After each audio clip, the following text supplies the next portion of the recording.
Hey everyone, welcome to another episode of the Adam and Chris Show. I'm St. Adam. I'm Chris Malice. And today we are here to talk about my top 10 favorite movies. And it was not an easy list to write. I bet it wasn't. Because I'm sitting there going, well, how do I judge this? And, what criteria and everything. So it was really just, what movies have I seen the most I enjoy now as much as I enjoyed the first time I watched them. What am I willing to just drop whatever I'm doing, like, oh, let's watch this, and, stuff like that. I also challenged myself to not put any comic book movies on this list, because I think that can be What about pornography? Well, you'll just have to wait now, won't you? All right, so I had to do some runners-up, just because, again, hard list to write. Hardcore? Have you seen that movie? No. Yeah, look it up with, what's his name, who was the dad on Everyone Loves Raymond? I don't want to see that. No, he's a private eye searching for some girl in, the porn industry. It okay. lives up to its name, hardcore. No. But I digress. Okay, so my first runner-up, which would be, I guess, the number 3 spot, Bram Stoker's Dracula. That's a good movie. That's a great movie. I really like how Coppola crafted this movie, because there's a lot of classic filmmaking in this, and then there's a lot of experimental things, and they just blend well together. Mm-hmm. Great score. I can't praise the score enough. There is one. I will get to that in a second. One minor issue with that movie. I will get to that in a second. I was going to the cast. I know some people hated on Winona Ryder. I liked her. I liked her. Gary Oldman, spectacular. Yeah. Anthony Hopkins, we expected a bad performance out of him.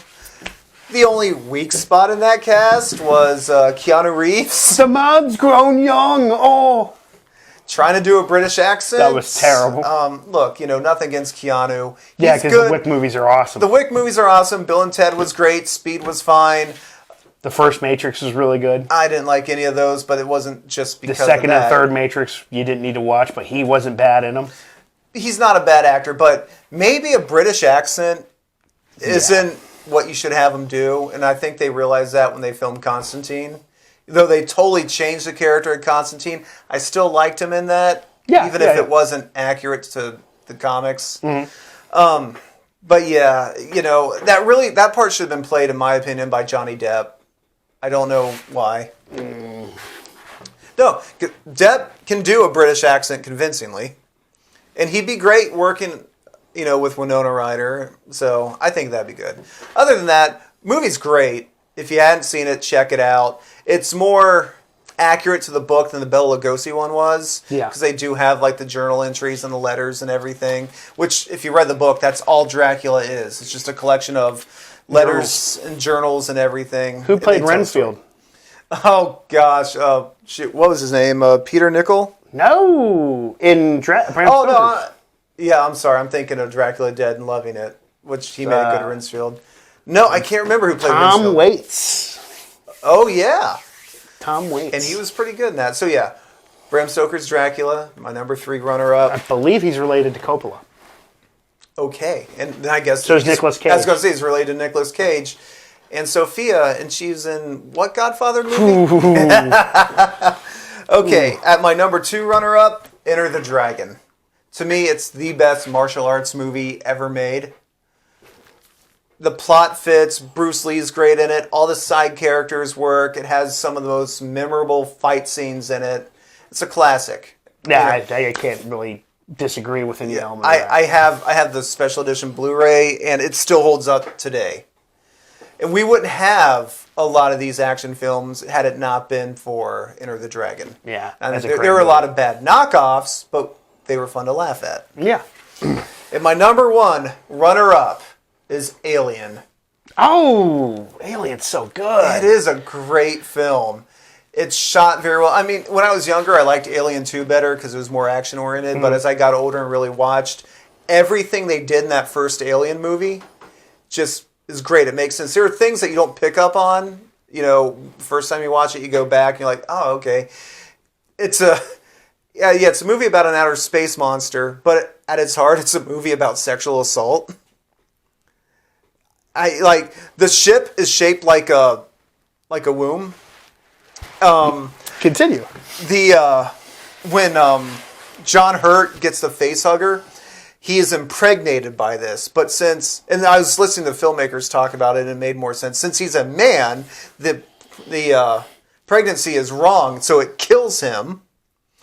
The ship itself is called Mother, and she's very helpful. So like the mother part is what helps you. The father part isn't.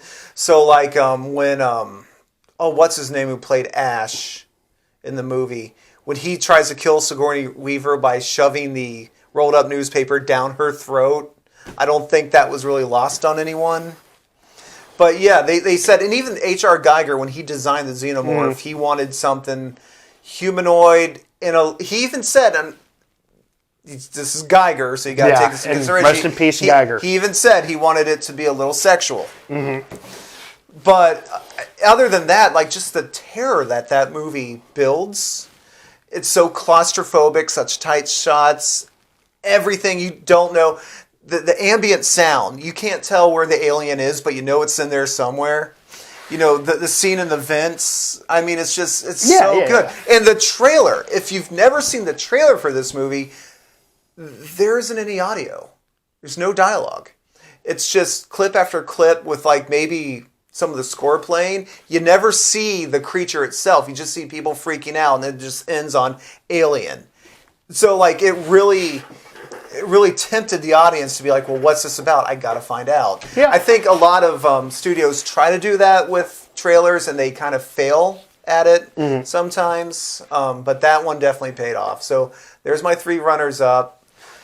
So now on to the list. So, people can tell me why I'm wrong. Okay.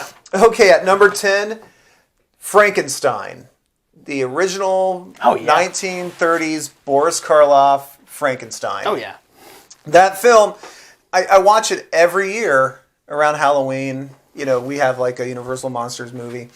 And it helped make cinema what it is today. I mean, you could say Dracula was good, but Frankenstein had things you didn't see back then. Like when they hung the body. That was the first time that you saw that in American cinema, because that was taboo to show that. Mm-hmm. Like some of the graveyard scenes, how atmospheric they were, how, sympathetic the monster was. Stan Lee even said when he watched Frankenstein to him, and I'm going to call the monster Frankenstein just because the doctor created him, so he's basically his father. You take your father's name, so the monster is Frankenstein. Fight me on that. Stan Lee said the monster himself, he felt was the protagonist because he wasn't trying to hurt anyone, but, people were after him. He didn't understand, all that. The doctor was, the Dr. Frankenstein performance was great. I mean, we can quote, it's alive, and everything. Yeah. Trivia for you. Who was Dr. Frankenstein's assistant in that movie? Who was his hunchbacked assistant? Who played him? No. What was the character's name? Oh, I don't remember. Everyone thinks it's Igor. It's not. His name was Fritz. Okay. I find that funny how Igor always gets, that role, and it was not Igor. But yeah, just a great performance by Boris Karloff. He couldn't speak in it, but the way he did the body language and everything just really told the tale. So, the original Frankenstein at number 10. At number 9, Hook. Yeah, I said it. Hook. I don't think it's a terrible movie. I never thought it was a terrible movie. I love that movie. I remember seeing it in theaters. Really, the first movie I remember identifying Robin Williams in, and really just, as a kid, just like, oh, this guy's great. Plus, an excellent Dustin Hoffman performance. Oh, yeah. He fucks the scenery. An excellent Bob Hoskins performance. Oh, yeah. I mean... What about Shmee? What about Smee? I'm Smee. I liked... Even though you can tell it was shot in a set, there wasn't really any, location shots. Maybe in the London scenes, I'm not sure. But Neverland itself, you could tell, it's a movie set, but it still looks so good to me. Mm-hmm. It looks just so fun. And, how, as a kid, reading the books, how I envisioned Neverland... Robin Williams played it great as this aging Peter Pan who didn't, forgot everything. And it tells a nice story. When you get older, sometimes you forget the things that made you happy as a kid. Yeah. So I can always watch that movie. I can always be entertained, enjoy it, and feel good after watching Yeah, it's it. a good movie. And, I mean, let's face it, the final fight with Pan and Hook, they kind of ripped off Star Wars a little because of the sparks whenever the swords hit each other. That was kind of funny.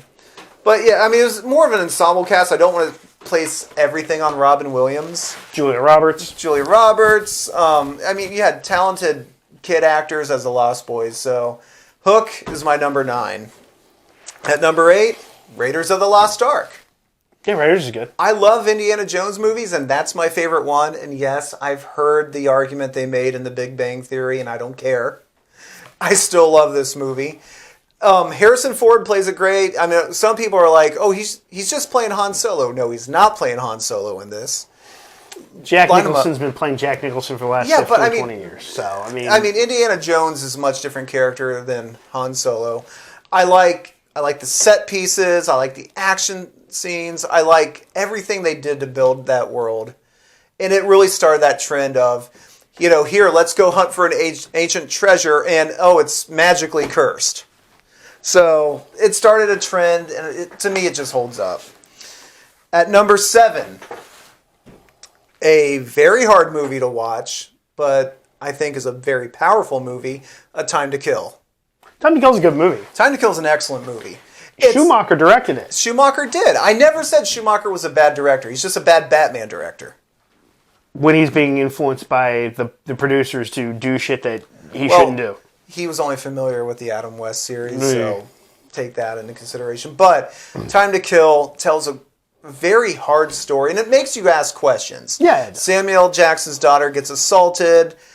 The guy's going to court. This is in the South. He doesn't feel like they'll be judged fairly. Like, no, he won't. They'll get off because they're good old boys, And he... So, yeah, he kills him. I mean, any father would. Yeah, I mean, I think any father would, but the performances in this movie, of course, Samuel Jackson's great. Of course, I hope that burn in hell. Right, Kevin Spacey was good as the prosecutor, and he wasn't unlikable. He wasn't unlikable. You just knew he was doing his job. Matthew McConaughey put in a great performance, and that was back in the time where he's just trying to get by through his looks. Sandra Bullock was good. Let's talk about Kiefer Sutherland for a minute. Oh. He became the ultimate lowlife in this film. Well, at that time, he was playing bad guys most of the time. You look at Lost Boys, Flatliners. Eye for an Eye. Eye for an Eye, yeah. But, he took it to a whole nother level in that. He was irredeemable. Just a powerful movie. Hard to watch, very hard to watch at times, especially... seeing the assault scene or seeing the racial tensions. But what do you just because it's hard to watch doesn't mean it's not a good film. In fact, films should challenge you on stuff. What do you think is the best scene from that movie? Oh, man. Everyone quotes the Samuel Jackson scene. Well, no. Everyone quotes the Matthew McConaughey closing argument. Closing argument. Now imagine her white. Now, my best, girl. Yeah. My best scene is when... they have the prison guard that lost his leg because one of the bullets richicheted and hit him. Yeah, and they the guy who played Norman Osborn in the Amazing Spider-Man Chris, movies. I forget his name's Chris something. Chris something. But when he basically says, "I would have done the same thing." Yeah, he's like, here's this, prison guard. He lost the use of his leg because of Samuel Jackson doing this, and he said, "I don't blame him at all. I don't hold it against him." Like I said. Hard movie to watch, but the performances make it so good. So there you go. At number 7, A Time to Kill. At number 6, one of my all-time favorite horror movies, Halloween. The original John Carpenter Halloween. Oh yeah, it's good. I love the setup. Michael Myers is one of my favorite horror movie icons. But look at what Carpenter did. This is Carpenter's first big budget movie. Well, big budget for at that time. Right. He did a made-for-TV movie before this, but this is the first time he got to make a cinema movie, right? Michael Myers, such a great horror figure. Donald Pleasance. I like the line Donald Pleasance walks in this film of being the psychiatrist, but maybe he's almost as crazy as Michael because he's so obsessed with stopping Michael. The ways they shot everything, it had such these big open shots, and Michael could still be anywhere because the lighting was so good. There's hardly any blood in that first one. Yeah. And people look back and they think, "Oh, it's a bloodbath." It's not really. No, it's not. It was like the original Texas. There wasn't a ton of gore and stuff like that. It was more implied.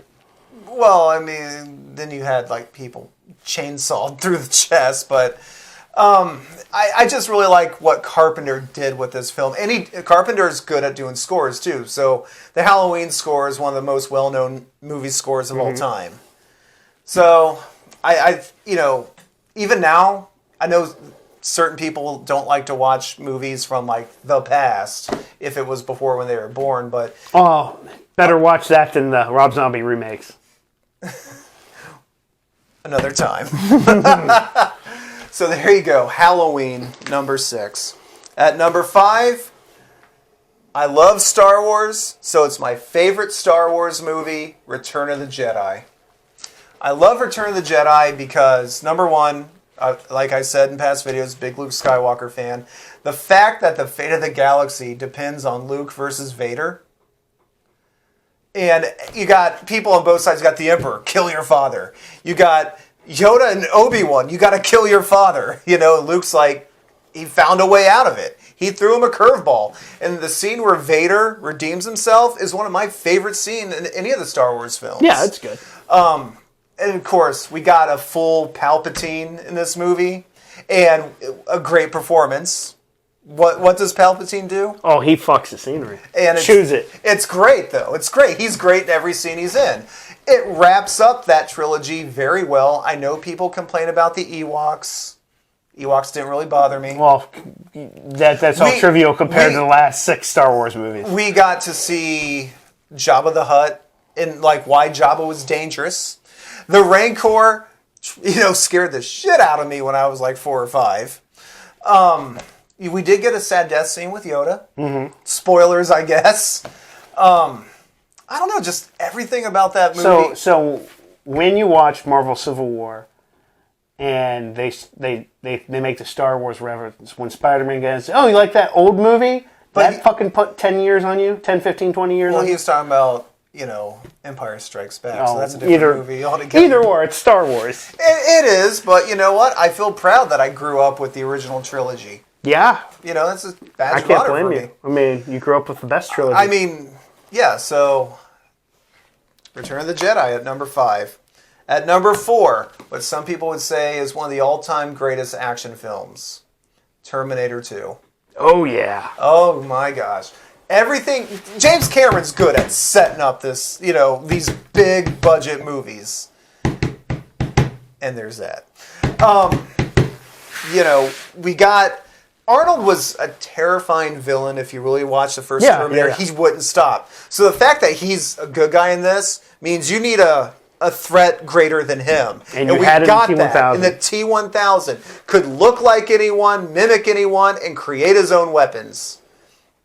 And, bullets, slow him down. They're not going to destroy him.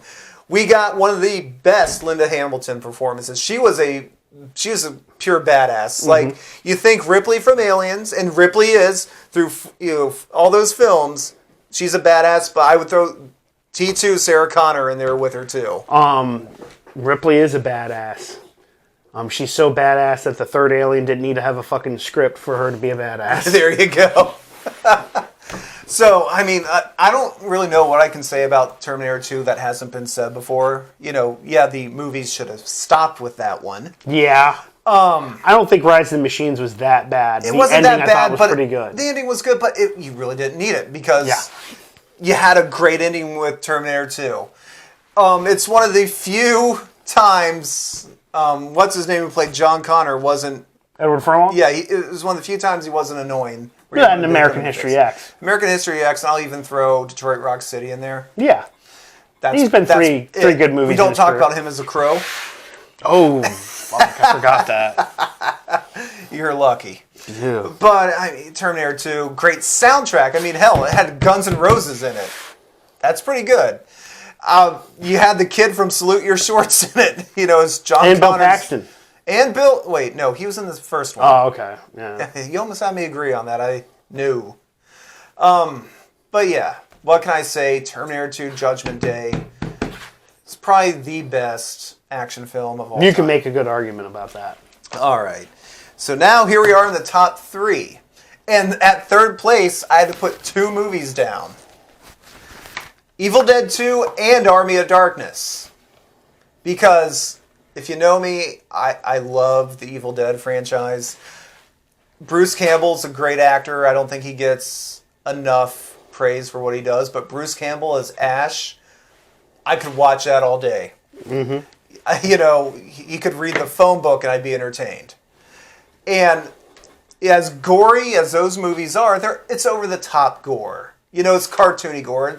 I think you could say it's the original Splatstick film. Yeah.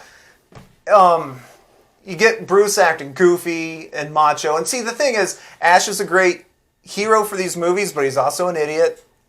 So you get to laugh. And a lot of Three Stooges influences in there. I'm a Three Stooges fan. So in the Ash vs. Evil Dead show, how did the Deadites come back? Who's responsible? 100% his fault. Yeah, you like poetry, huh? Oh gosh, yeah, but it's so good. It's so good. And those films, Evil Dead 2 is a masterpiece because they only had $50,000 to shoot that on. And what Sam Raimi figured out how to stretch that money and what to do with those limitations is great. Army of Darkness, I mean, it's Army of Darkness. I can't find anyone that hates that movie. I don't know which one's more quotable either. Army of Darkness, I think. Well, maybe. Maybe not. The boomstick, just that alone. So yeah, at number 3, Evil Dead 2 and Army of Darkness. I didn't put Evil Dead 1 in there because while I like it, the Ash character is not what we got to know him as. Would you agree with that? Yeah. And I didn't count the remake. I don't hate the remake, but The I remake's just didn't good. count it. Okay, number 2, Jaws. Jaws is good. Jaws, to me, is one of the most perfect movies ever made. It earns 4 stars that it's rated. Spielberg, to this day, made one of the most terrifying movies by... It's not a supernatural film. Like, everyone can relate to that fear of... If you live by a beach. Well, even... I know people that How many don't times like... have I been to the beach? Once. How far did we get in the water?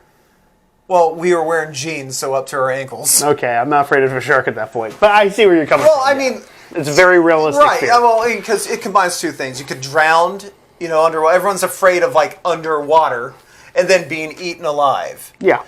It's got, again, one of the most recognizable movie themes ever. Great performances across the board. Mm-hmm. Great setups. In fact, Spielberg, the reason I think that turned out so well is on accident. He wanted to show the shark a lot more, but they just couldn't get it to work. Like that opening scene, which is terrifying, probably the scariest part of the movie, where the girl's getting attacked.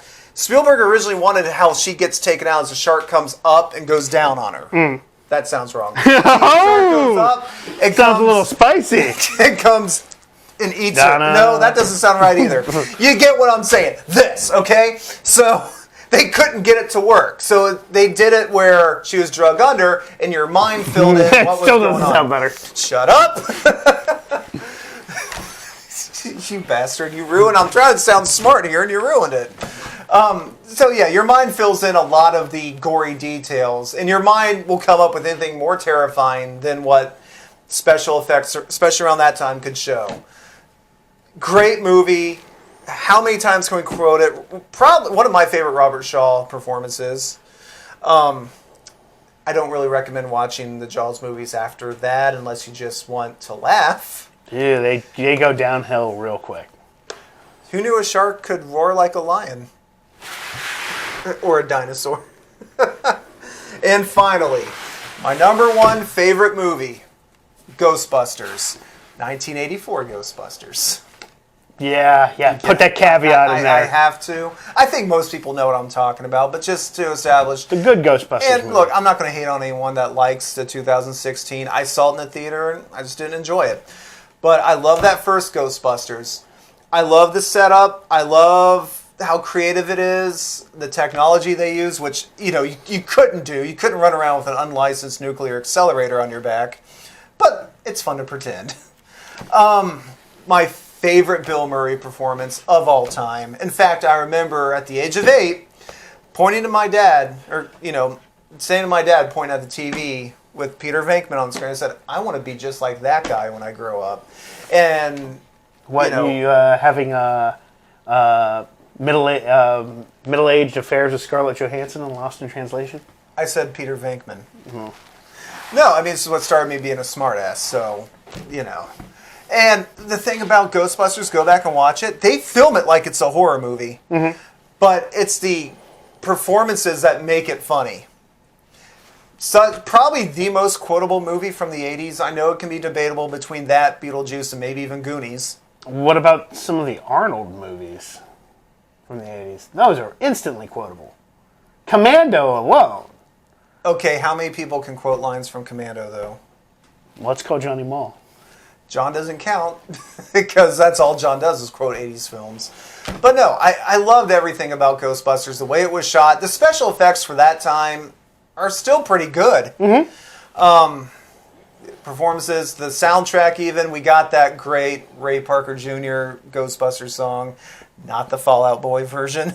The Ray Parker Jr. song that he had to later I don't pay a settlement care. for. I don't care. Because he stole I the would music. rather listen to the Ghostbusters theme song than I Want a New Drug by Huey Lewis in the News. Okay? I've said it. I'm not taking that back.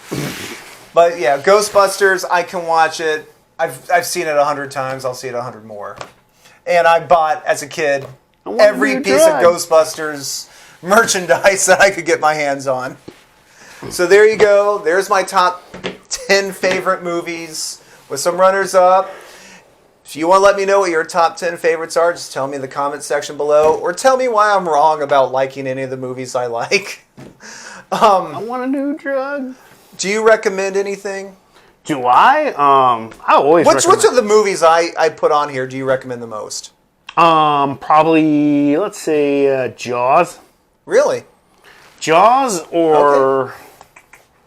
My Star Wars movie is Empire Strikes Back. I know. It wasn't on the list. I like so I said, Return. which one on the list do you recommend? I like Return of the Jedi a lot. It's good, but mine is Empire Strikes Back. Thanks, it's not on the list. So. I know that. So that's why I'm not saying Return of the Jedi. I mean, whatever. I recommend you just check out all the movies I named if you hadn't seen any of them.